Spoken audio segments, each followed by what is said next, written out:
forget these Vedic mantras. It's our duty. You remember Swami Dayanand ji ने क्या कहा? वेदों का पढ़ना पढ़ाना सुनना सुनाना आर्यों का परम धर्म है. Remember that? I'm sure you all grew up with that kind of a strong message from a great leader like Swami Dayanand ji. So most of the people don't even know what Vedas are. मंत्रों की तो बात दूर रही. That's why we are very fortunate that our Guruji wrote, took out the mantras and made little booklets with a simple Hindi also, so that we know the Vedic seers, those rishis, what did they write about. So when we do something like this, we are making not only our rishis, but God also happy. Okay, Param Dharam. So this is from Rishi Kashyap, mantra number 54, Rig Ved.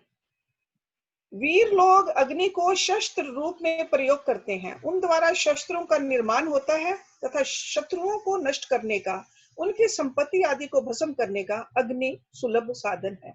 निम्नलिखित वेद मंत्र में इसका स्पष्ट उल्लेख है. अराति यतो नि दहाति ही वेदः. अग्नि शत्रुता करने वाले का धन नष्ट कर देता है.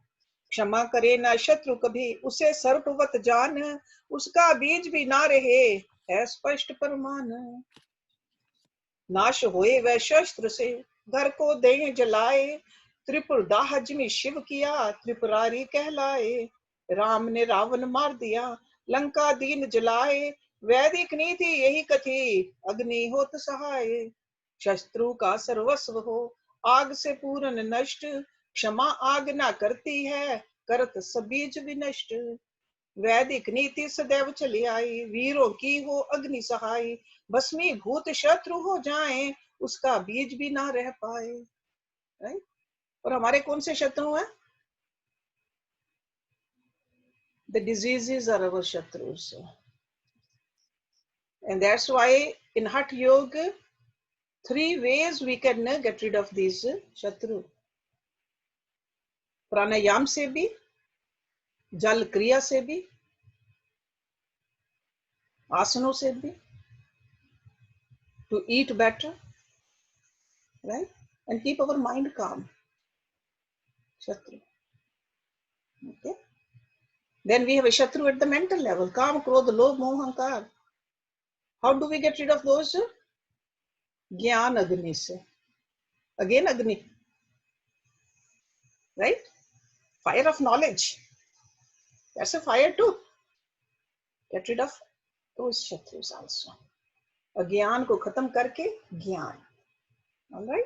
So let's stop it here. This mantra, we do only one mantra at a time. And if you have a book, I would like you to maybe read one mantra every day and see what kind of a message you get. So let's go to our main study of today. Astavakra Gita. We are on chapter 15. And in this chapter, Rishi Astavakra ji is giving us very practical advice, very philosophical, very deep, but practical also. So we ended our class with verse number 8. And in that verse, this great Rishi is telling us, have a faith. My son, have a faith. Have no delusion about it. Atra moham kurushva. You are knowledge itself. You are the Lord. You are the self. You are beyond nature. And we talked about faith, what faith is, because faith is a very key term. A lot of people don't understand it. They think blindly believing in something, that's faith. No. No. Faith is always, I gave you from Vivek Chudamani last week, the definition of faith. Today, let me give you a definition by Adi Shankaracharya ji in another scripture. Question was Shraddha ki drishi. That means, what is the nature of faith? He said, Guru Vedant Vakya Adishu Vishwasa Shraddha. faith in the words of the Guru and scriptures is Shraddha. So that's why Shraddha is defined very clearly like that. So it's like an intellectual conviction. It's not a blind. It is intellectual conviction in the nobility and ability of the Guru and the validity of the scriptures that he teaches. All the Gurus, they teach us with the help of a scripture. No Guru will say that, no, these are my words and just you take it. No. Guru will say, this is the scripture. I'm just trying to explain it to you, the language which you speak. But the Guru got to have a nobility in him too. Guru should follow these words too. I saw my Guruji having a firm faith in the words of his Guru. His Guru had a faith in his Guru. And they all said these are the words of these Vedas. Ved Vakyeshu.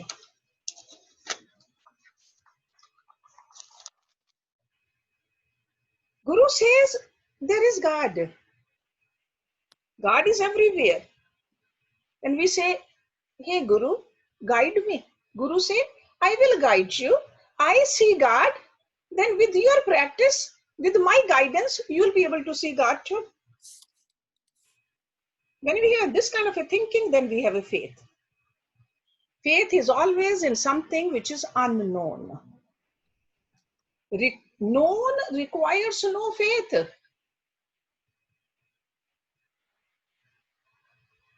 Tagore says, faith is the bird that sings in the joy when the dawn is still dark.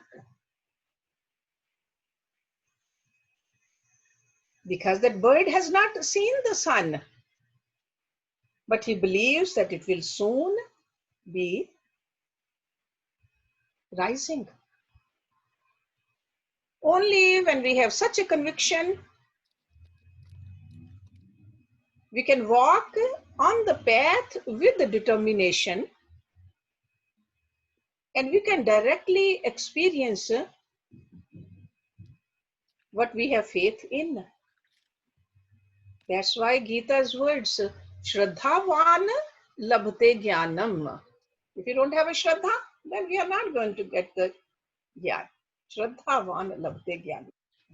And opposite of that, Lord Krishna said, Sanshyatma vinashyati. Sanshyatma vinashyati. One without faith destroys himself. Okay? But inquiry is needed, thinking is needed, using your intellect is needed. It's not that you have a faith and you don't inquire about it. You don't practice it. You definitely do all that, but with a full faith. See, just like yesterday we did that pranayam, learned that pranayam. We should have a faith in that pranayam. Only then we'll be able to practice it properly. If we have a doubt, right out, then no matter how much you practice, you won't reach there. Faith. Faith in the words of those gurus, that you do these steps and you will reach there. Okay? So it is very important to have faith in the Guru, faith in the scriptures, faith in the goal, faith in the means, and even faith in your own ability to reach it. All of that is needed. Because a lot of people, they say, oh, I'm not good enough. No, we are all good. We are all good. ये summary repeat कर दीजिए. Okay, most important to have faith in the Guru.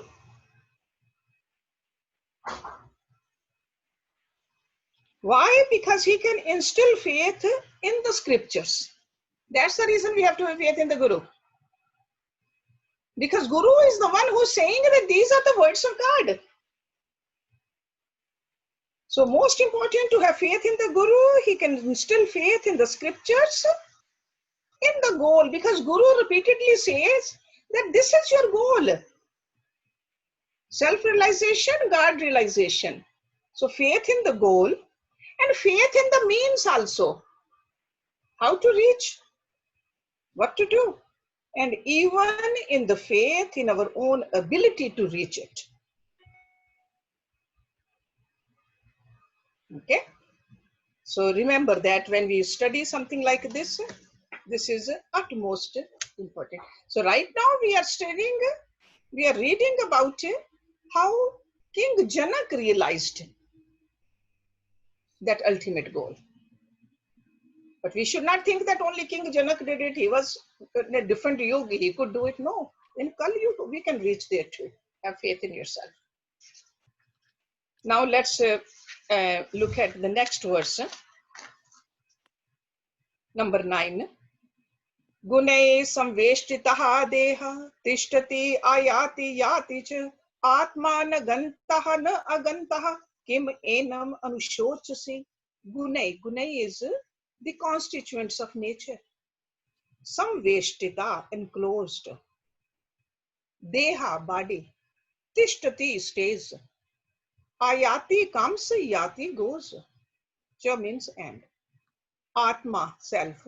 Na gantaha, does not go. Na aganta, not comes. Kim, why? Enam, it. Anushochasi, mourn or lament. The body composed of the constituents of nature. Prakriti ke gun. So the body composed of the constituents of nature comes, stays, and goes away. The self neither comes nor goes. Why then do you mourn over it? So because body is made up of 5 elements, it must necessarily, where does it go? It must go back to those devatas, back to the elements. That's what happens when this body is, it, as we call it, a dead body. All the elements, fire element, earth element, water element, space element, air element, goes back to those elements. It doesn't matter whether we burn it or we bury it or we leave it on a pole. It does not matter how we dispose it off. Ultimately, it goes back to those elements. While the body exists, it functions under its predominant qualities of sattva, rajas, and tamas. These are the qualities. When he talks about the qualities, that's what the qualities are. And body is the one which has supplied us with lots of experiences. Experiences about the outer world also, experiences about the inner world also. That's the body. Outer world, sure, with the help of this physical body. Inner world, with the help of the subtle body. Because when we are sleeping and we are dreaming, and who is really dreaming? The mind is. So the experiences, so there are experiences in the wakeful state, and there's experience in the dream state also. Body is the one which is giving it to us. So the eternal self, which is called soul, Atma, in this verse he says, never came, never played, never ended. Because there is no change in that. There is no vikar in Atma. It was, is, and shall ever be. That's what Atma is, because Atma is part of Paramatma. So the same qualities. That supreme truth is your real nature, he says. Then why should you mourn over something which is changing? It's supposed to change. Why are you mourning? It's almost like should the ocean feel miserable for all the waves that have died? So these are all the waves. One day this body is healthy, then it's not, then it goes away.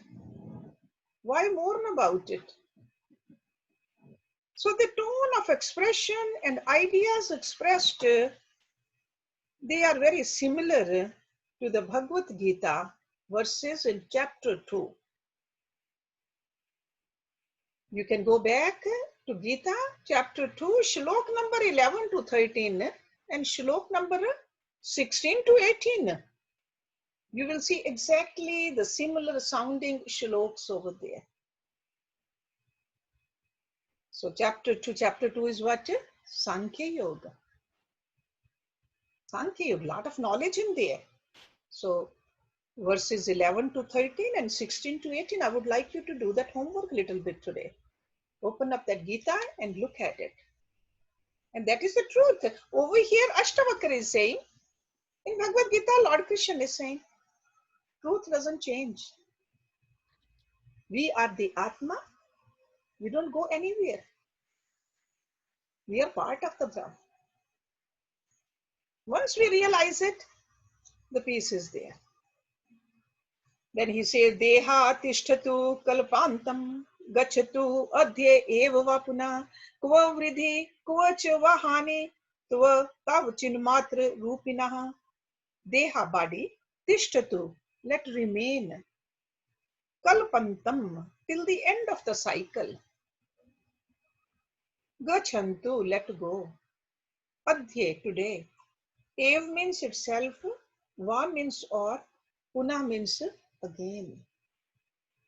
Kuva word is where. So he's putting a question to us. Kuva vridhi. Vridhi means increase. Again, kuva means where. Cha means and. Va means or. Hani. Hani means loss or decrease. Tav, of you. Chin matra rupina. Who are pure intelligence. Let the body last to the end of the kalpa, the cycle. Or let it go just today itself. Where is there any increase or decrease in you? Who are pure intelligence. Pure intelligence over here really means the consciousness itself. That's what you are. Whether body drops down or whether body stays, what difference does it make? If you have realized that you are the Atma. Okay? We are not there yet, but we should remember this is the goal. This should give us a little peace of mind. The things we worry about, we even worry about the things which are outside of our body, let alone this body. How much we worry. Sometimes we lose our practice or we even lose our peace of mind. So we got to keep that in mind. These are the verses. Okay, so the body exists and plays out in the self. So why should a sincere seeker ever feel afraid of death? The death is only for the body. Body has nothing to do with the self. And that is our true nature. We should remember that more and more and more. And this is the practice we need to do. Practice. Okay? During meditation also we do this practice. During prayers we do this practice. When we are walking outside, practice. Wherever you get a chance, just practice this. Okay? तवई अनंत महा अम्बुद्यो विश्व विचि स्वभाव था उदेतु व अस्तम आयातु नाते वृद्धि न व क्षति तवई इन यू अनंत महा अम्बुद्यो महा अम्ब क्या होता है? It's ocean. Anant means infinite. So in the infinite ocean, Anant Maha Ambudam, Vishwa Vichi, Vishwa is the universe, Vichi means waves, the waves of the, the universe. So Bhavata, spontaneously. Udetu, Udetu means rise. Astam, subside. See, just like a Surya Asta, this goes down. So, Astam Ayatu, let them subside. Na means not, te means your, Vridhi means gain, Kshati means loss. In you, who is infinite ocean, let the waves of the universe spontaneously rise and disappear. There can be no gain or loss to you. Because there can never be a change in the self, in the Atma. Ups and downs, loss and gain, health or disease, where is it happening? It is happening only in the waves. The changes, changing part of our personality. Okay, so all this is happening, rising and merging over here. Just let it happen. So creation, see, rise, Udetu and Astam, that really means creation and dissolution of the universes. So he says they will happen. Let them happen. They are valid only at the plane of the ego, not at the level of the pure consciousness. Ego is the one who sees that. I have become bigger, I have become smarter, I have done this, I have gained that. Who's doing it? Ego. Okay? And he says, let dreams come, stay and disappear. How does it add to or take away anything from you? No effect on the Atma. तात चिन्मात्र रूपः असि न ते भिन्नम इदम जगत अतः कस्य कथम कुत्र हे उपाध्ये कल्पना. Tat means son. So he is calling King Janak a son again. Chinmatra Rupaha, pure intelligence itself. Asi means you are, na means not, te means you, bhinnam, different. Idam jagat, this world. Ataha, therefore, kasya, whose, katham, how, kutra, where, heya upadhyay kalpanaha, the thought of the rejectable and acceptable. Haya means rejectable. Upadhyay means acceptable. Okay? Kalpana means imagination or thinking about it. Oh son, you are pure intelligence itself. This universe is nothing different from you. Therefore, how, where, and whose can be the ideas of acceptance and rejection. So what does it really mean? This means that how can anyone accept or reject oneself? You are it. There's only one infinite self everywhere. That self am I. And then what is there for me to accept other than myself? There's nothing else, it's only me. How can I reject myself? How can I accept myself? Because there's nothing else but me. There's no difference between me and somebody else. Me and the Brahma, it's only one.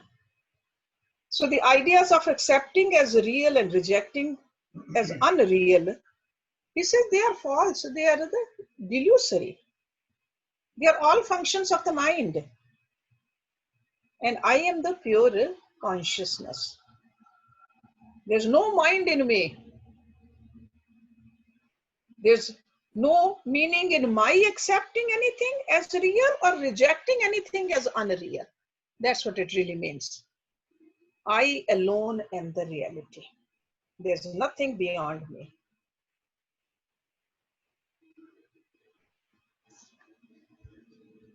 एकस्मिन् अव्यये शान्तेः चिद् आकाशे अम्ले तवै कुतः जन्म कुतः कर्म कुतः अहंकार एव च.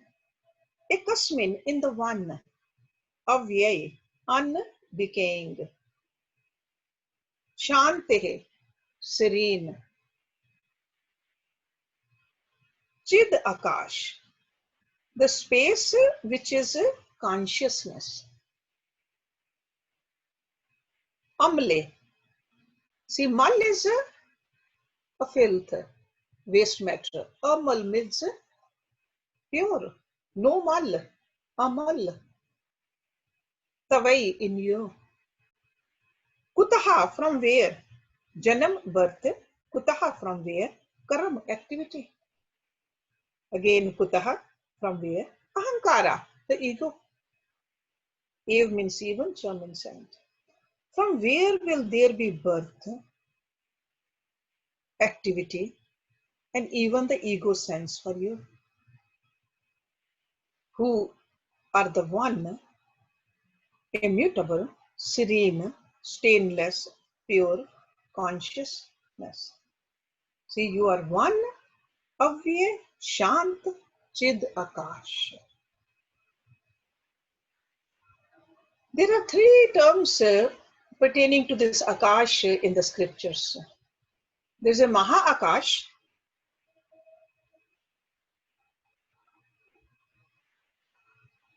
So that is like a Maha Akash, the space where the worldly objects exist, Maha Akash. And that's where we perceive them too, Maha Akash. Then there's a Chit Akash, C-H-I-T, Chit Akash. That is the space where the thoughts exist. And it's perceivable, Chit Akash. Over here, he's using the term Chid Akash, C-H-I-D. So Maha Akash, Chit Akash, and Chid Akash. And Chid Akash is where the infinitude of self is intuitively perceived. So that means that ordinary intellect has been risen to that level where it has become an intuition. So this Chid Akash is very subtle, subtler than the subtle. Can you please repeat the definition for Chid Akash? Chid Akash is where the infinitude of the self. So it's like a so infinite is intuitively perceived. So that's why it's considered a real nature of us. हर्ष जी हिंदी में थोड़ा समझाएंगे इसको, इस line को please. Okay, so चिद आकाश से जब हम अपनी बुद्धि को उस लेवल पर ले जाएंगे ना, बुद्धि प्रज्ञा बन जाएगी. It becomes so सूक्ष्म. Instead of thinking about the denser, it starts thinking about the subtler. Then what will happen? It will see only Atma. That's a Chid Akash. So इसलिए उन्होंने कहा ना, एक कस्मिन अव्यय शांति चिद आकाश. You are the Chid Akash, not the Chit Akash, not the Maha Akash. Chid Akash. Okay, the Atma, which is infinite, which is only one. That's why he said ekasmin. Sirf ek. It's not that if you talk about that your Chid Akash and my Chid Akash, then we have not seen it, not experienced it. There's only one Chid Akash. And it's the same for everybody. Because there's no Hersh, difference. what is Maha Akash? Maha Akash? Maha Akash is the space. Space. Okay. The space in which the worldly objects exist. See, for the worldly objects could be sun or the moon also. They need to exist somewhere. आकाश में ही होंगे ना, जब हम कहते हैं सूरज आकाश में है, that is called a Maha-Akash. And this Maha-Akash is so great, so big, that so many solar systems are in there, so many Milky Ways are in there in this Maha-Akash. But physical objects are in there. Then Chit Akash is where the thoughts are. See, thoughts, the mind can go even further than the physical objects. It's subtler. Then the subtler than that is called Chid Akash. That is the self. It's only one. See, that's the point he's trying to make over here. That you are one, which will never decay, undecaying, which is serene, shant, which is pure. There's no mal in there. And Chid Akash also, which is Atma. And it's only one. And he says, in this next line, he says, from where will there be birth then? There's no birth of the Atma.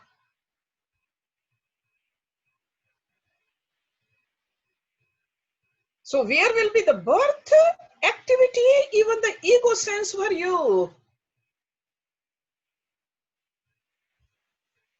It's a very deep philosophy. Hersh, so this means everything has become subject. Nothing is object. So Exactly. You got right? it. Everything Yes. is a subject. Everything is a subject, no object. You don't even perceive the object. Right. Okay, so this is like a oneness, and it can happen momentarily, and then you remember it.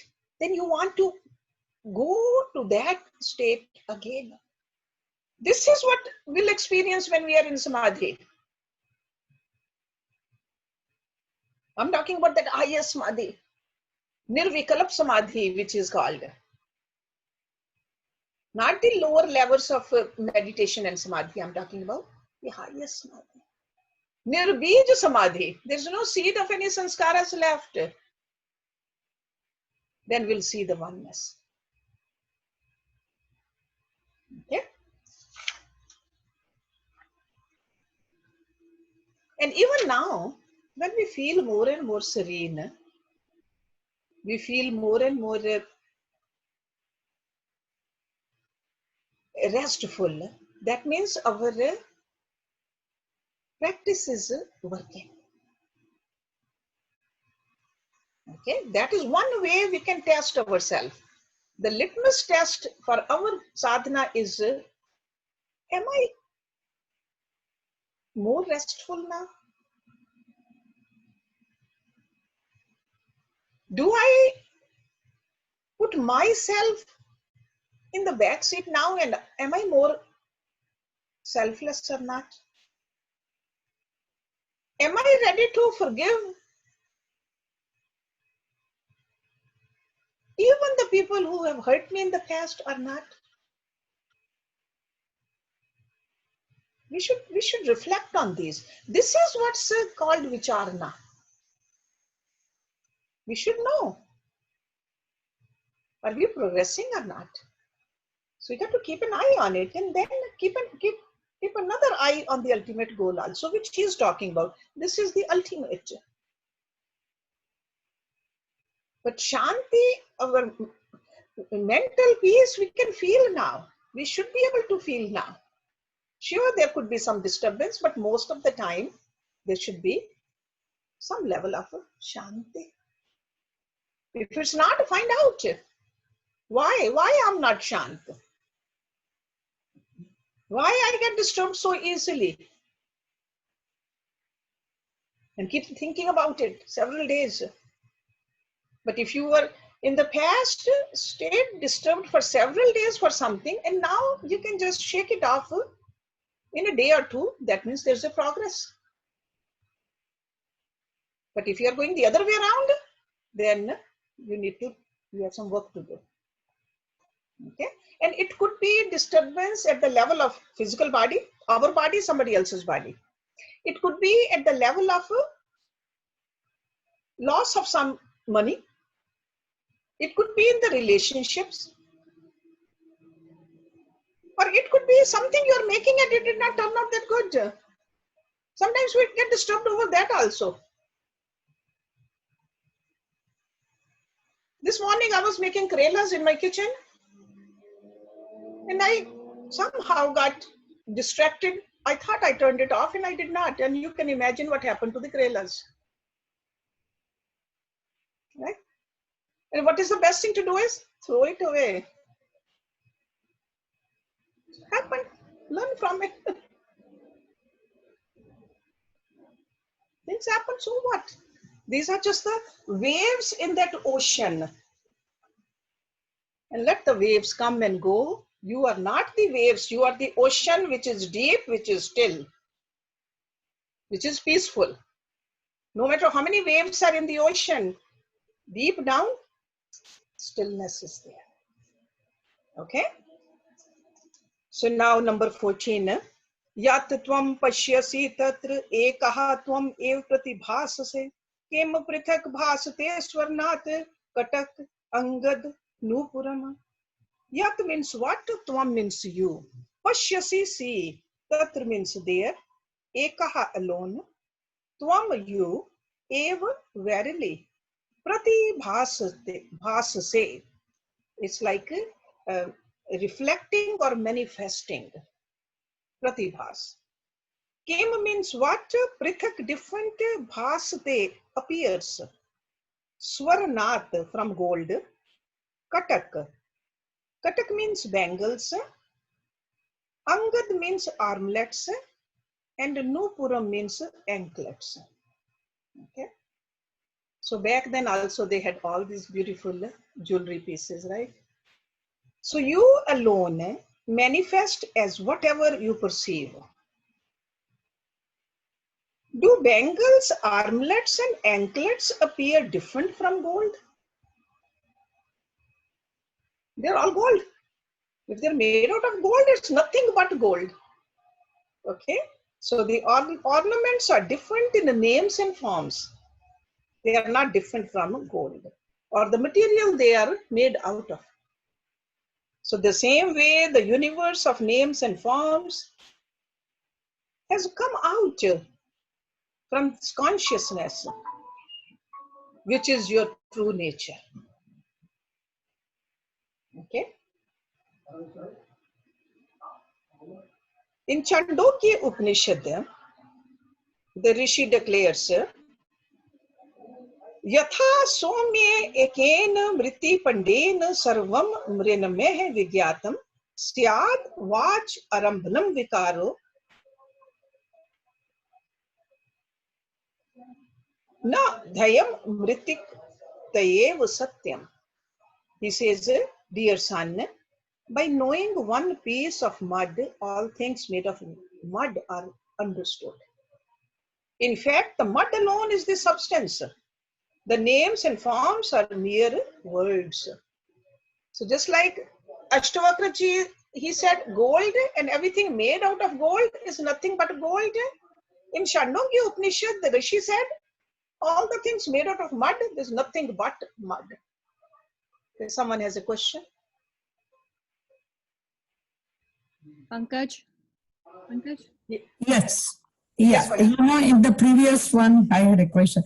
He says in this book, it says that Siddhakasa is, or Chid Akas is the intelligent space. The space is in which the self perceives itself.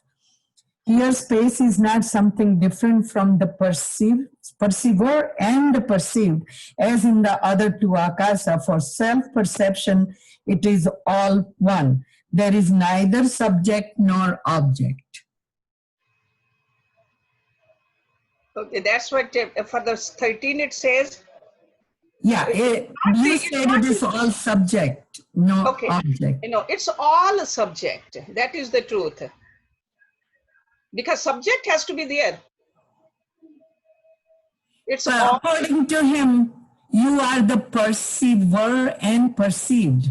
So subject and object, both, you are the one. I mean the self, not you, self. Yeah, yeah, you are one. See, when he says you are one, that means you have realized now you are just the subject. That's the Atma. Okay, so Okay. you still believe that is subject. No, okay. Yeah, yeah, yeah. No object, you are just the subject. That's it. Okay. So this must be the explanation given by that author, right? Right. The And book not the that we direct are reading. translation. Yeah, try to dig through the direct translation. Okay, sometimes different authors, because the Sanskrit language is so deep, sometimes people just put it into according to their understanding in different ways. But when we read this first line, it says very clearly that it's only one. When it says one, then it has to be subject. So this Chid Akash is the subject. And it's only one. They are not two. That's what it really means. Okay? So you alone manifest as whatever you perceive. So then he gives the examples of the bangles and the armlets. Okay. So in summary, what it means is all the effects are nothing but the cause itself. See, effect is whether it's different pieces of jewelry or whether different parts made out of mud. They are nothing but the cause, and cause is the mud or the gold or the silver. Okay, so it's just a different form. So the same way the universe is nothing but that subject which it's talked about in the previous verse. Universe is nothing but that subject, which is one, infinite self. But right now we are experiencing it different forms. That's where the delusion comes. Number 15. Ayam sa aham, ayam na aham, vibhagam iti santatyaj, sarvam atma iti nishchate, nisankalpa, sukhi bhav. Ayam means this, sa means he, aham I, ayam this. See the difference? Aham I am this. Okay.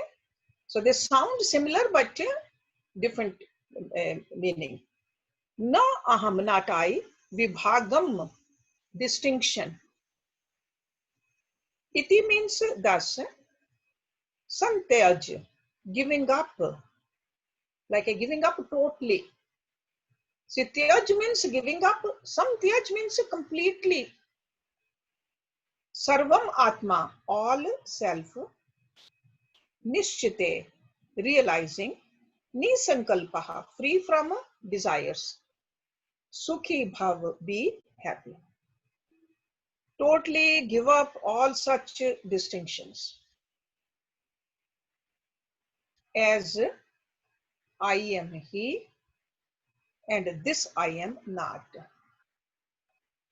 Consider all as the self and be desireless and happy.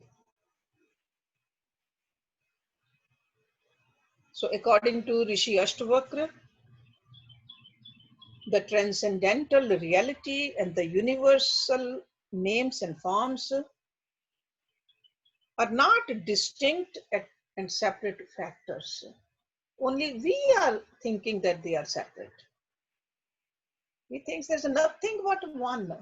So that's why this philosophy is called non-dual philosophy. Advaitwad. Advaitwad. Okay. So when one has realized these objects outside are nothing other than one's own self, how can we even have a passion or desire for them? Desire is always about something which is other than you. How can there be a yearning to possess, to enjoy, or even seek the satisfaction in the sense objects. Don't we experience that? If we see somebody else having it, we have a yearning for it.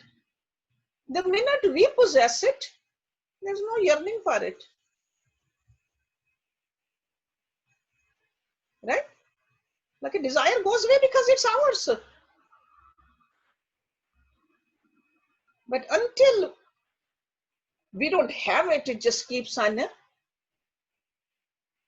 bothering our mind. Keep on thinking about it day and night. So in that sense, he says, how can he yearn to possess, to enjoy, and seek his satisfaction in the sense objects? Okay, no fascination for the objects. Hershey, all is not clear. Consider all as the self. What's included? Everything. When he all. says all, that means everything. Because there's only one. So this philosophy, according to this philosophy, there's only one. And what is that one? Brahma. We are part of that Brahma. That's why that's famous saying, Aham Brahmasmi. So is he only talking about us as Atma? Yes. Not Us as as Atma, he said. not the objects of the world. Objects of the world also, he says, those are only delusory. Right? Today they are, tomorrow they won't be. There's only one thing which is permanent, and that is the Atma, which is nothing other than the Paramatma. So in that sense, he is talking about. Okay? So everything which has Atma is included in all. Yes. But not the inert objects. But they say Brahma is in the inert object too. There's no place where Brahma is not. In the mountains also, in the bugs also, in the sand, speck of a sand also. There's no place which is devoid of Brahma. So it's really everything living and non-living. Everything, and in between too.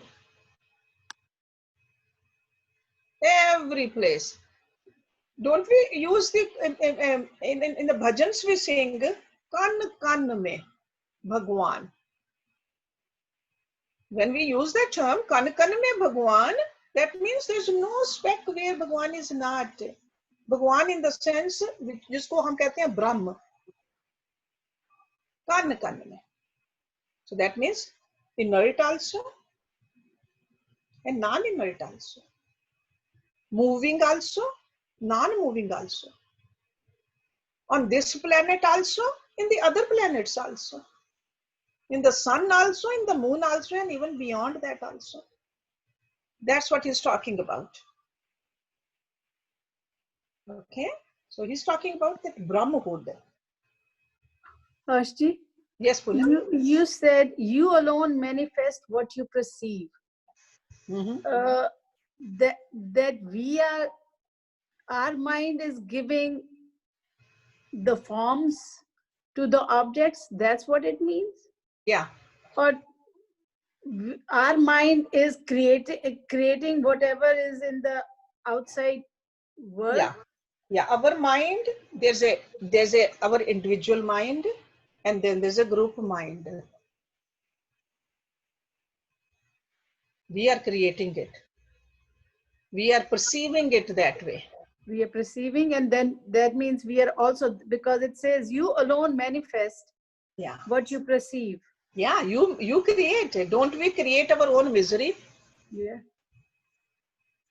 Even though the situation could be very peaceful, but we create our own ups and downs, right?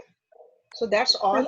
And also how we look outside, how we look at the objects is what our mind has decided to look at, I guess. Yeah. How the mind is looking at it. Yeah. And that's why it's a training of the mind first. Cleaning the mind, calming the mind, training the mind. This whole sadhana is about the mind. Mind is perceiving and we need to train the mind. Somebody else has a question? Yeah. When you say God is in everything, Brahm, and then you say God is also in all the objects of the world. So if I see God in all the objects, then I'm not illusioned. Then that object is not illusory because I've seen God in the object. Okay. So that on is one the hand, I start say of it. objects of the world are illusory, but if there is God in everything, then I see God in the object. I don't see this diamond as an object, sparkling object. I see God in it, right? Okay. So I'm just saying, arithmetic wise, what is equal to what? So everything is equal to that. Yes, yes. So when you reach to that level where you see God in the diamond, then God in you also, and God in the person, if somebody else has that diamond, God in there too. Oneness, then you don't feel like possessing it.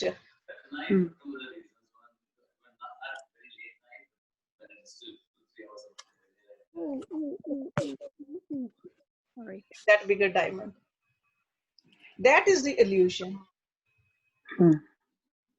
Okay. So as long as we see only God, we are seeing the contained but not the container. Okay. So that's where we need to go. And there's only one contained. There's no two contained. It's only one. Yes. Okay. So it takes practice. It takes practice through just a daily, sometimes in a small portions and then continuously. Okay. But good thing you guys are thinking it deeply. Very good. I like it. So let's do one more verse and then we'll stop today's class. Ayam sa aham, ayam na aham, we already did this one, right? Yeah. Totally give up all such distinctions as I am he and this I am not. Consider all as the self and be desireless and happy. So he is pointing it out to us that these worldly desires, he is saying, get rid of them. What we need to work on is at least reduce them. Two things we need to do. Reduce the worldly desires and change the color of our desires. Tamasic desires we should not have. Tamasic is the dark, the obscene, the bad, where we want to put somebody else down or hurt somebody. Rajasic also we should just slowly get rid of them, but sattvic desire, and those also fewer. So reduce the number of the desires and increase the purity of your desires. And ultimately, sure, when we see that glimpse of the highest, then there won't be any worldly desire at all. Whatever is happening spontaneously according to our Prabhupada, where Janak is. Okay. So this is like right now he's talking about over here the awakened state of the spiritual experience. That's why in the Upanishads, Rishi declared this Atma eva idam jagat sarvam. I'm sure you have all heard this very common saying.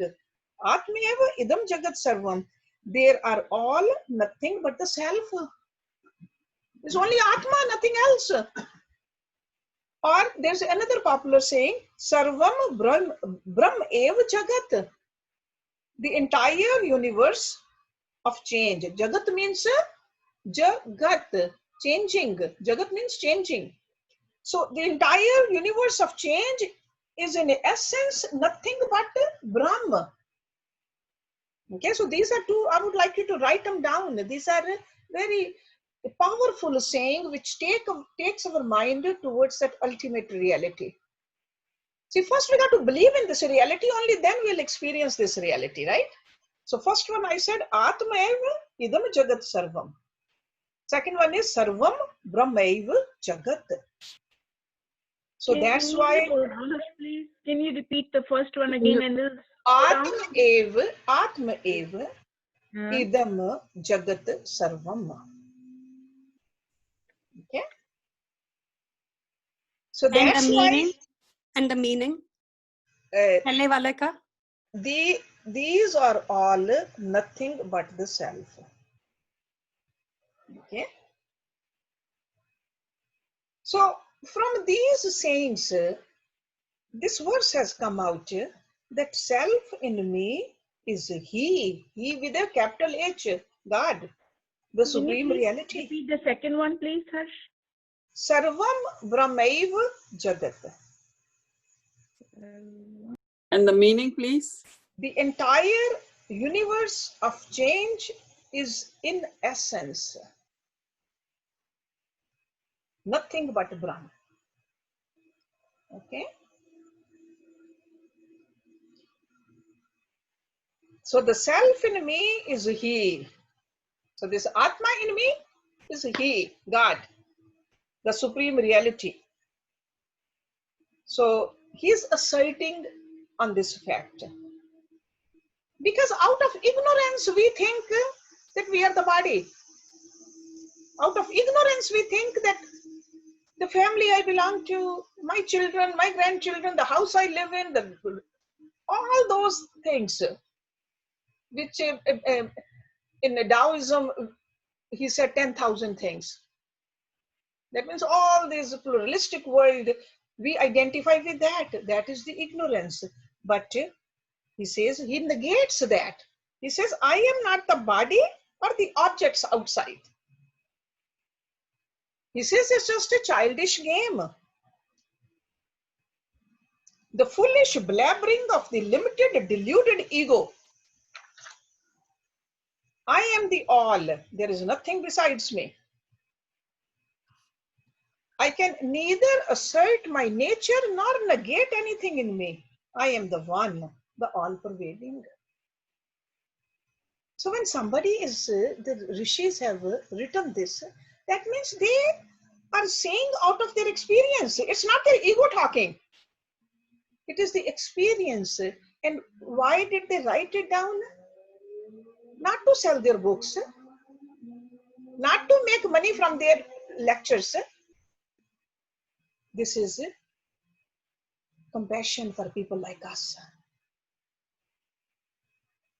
Anybody who's yearning deeply to know the reality, these words will speak to you. They won't let you sleep at night. These words of the rishis. Because these rishis realized. So then something inside us also says, how come you haven't realized it? They say that it's only one outside, one Brahma. Why do we keep on fighting? Why do we have so many isms? And in certain isms also, a person with more money can sit in the front. And the others can't. Or they can worship bigger money, bigger murti, you can do the arti of.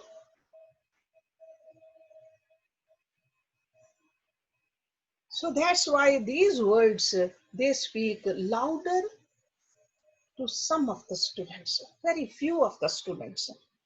But ultimately, they will bring the calmness, the serenity in us. And ultimately, that's what he said. Sukhi bhav. Sukhi bhav. Nishchite nisankalpa sukhi bhav. Okay, so let's stop it here. 11:32. So, Manny, can you just play? Harshji, you Yes. just used some words today and I wanted to sing 2 lines. Please do. So you will know what I mean. Okay, all right, please do. All right. Vasudeva Sutam Devam Kansa Chanur Mardhanam Devaki Paramanandam Krishna Vande Jagadguru. Atasi Pushpam Samkasham Haranupurshobhitam Ratna Kankana Keyuram Krishna Vande Jagadguru. कुटिलालक संयुक्तं पूर्णचंद्र निभाननं विलसकुण्डलधरं देवं कृष्ण वन्दे जगद्गुरु. हरे कृष्णा कृष्ण कृष्ण हरे हरे, हरे Krishna Krishna Krishna Hare Hare. I just sang half of it, but there is Kankan Keyuram, and you used it today, and I thought I'll sing it. Yes, beautiful. See, Poonam, you don't even need a music to sing. So beautiful, your bhakti shows. Yeah, very, very nice. Very There nice. are 9 of these, and maybe one day when we have more time, I'll sing it for you guys. Sure, But sure. it had Kankan Keyuram Ratna, and we use these words, and I just thought I'll sing it. Yes, yes, beautiful. Yes, Kim really likes it. Okay, thank you. Kim, see, this love, this understanding goes beyond these languages, right? She really gets it. Sometimes knowing the language becomes a limitation for us. I think Kim already knows Sanskrit. Practical minds try to dissect too much. Yeah. So, Kim understands Sanskrit When I already. was learning this bhajan, I love these words. I didn't even understand what it was, but when I spoke it, it sounded so nice. And then I found out it was the armlets and the bracelets and the Ratan Jade Hue. Yeah, right. Ratan Jade Hue, that's right. Ratan Jade Hue, yeah. Yeah. Beautiful. Jeweler की wife है ना, समझ गई. नहीं, मेरे को तो मालूम नहीं थे. वो तो बाद में मैंने translation पढ़ी तो I figured, oh, this is what it means. But when I said the words, they sounded so nice, and I said, Zara. But it is all on Krishan ji's bodies, not in my shop, so it's okay. Yeah. No, thank you, thank you. Really beautifully you sang. Jyoti, you can. Oh, there's another question. Kim has a question. Yes, Kim. So Hershey, you said that this non-dualistic Advaita philosophy is the transcendental form and the universe are not separate. So would you be so kind as to explain the Dvaita? Dvaita means dualistic. Dualistic philosophy says there are two. Mm-hmm. There is a Prakriti also, there is a Purusha also. Okay. Yogic philosophy is a Dvait philosophy. Mm-hmm. Existence of the Prakriti is accepted in the Dvaita. In the Advaita, non-dualistic philosophy, they say that no, it doesn't even exist. It's just only delusion. Okay. Both the philosophies, they do believe that God is only one. Okay, so dualistic philosophy doesn't mean that they say that there are two gods. Right, but they say the existence of this Prakriti is there. We cannot deny it. But doesn't the yogic philosophy also say that Brahm is in all of Prakriti? And so I'm not sure I understand the difference. Yeah, Brahm is in the Prakriti, but Prakriti does exist too. See, like right now, we have the body. We are not the body, but we have the body.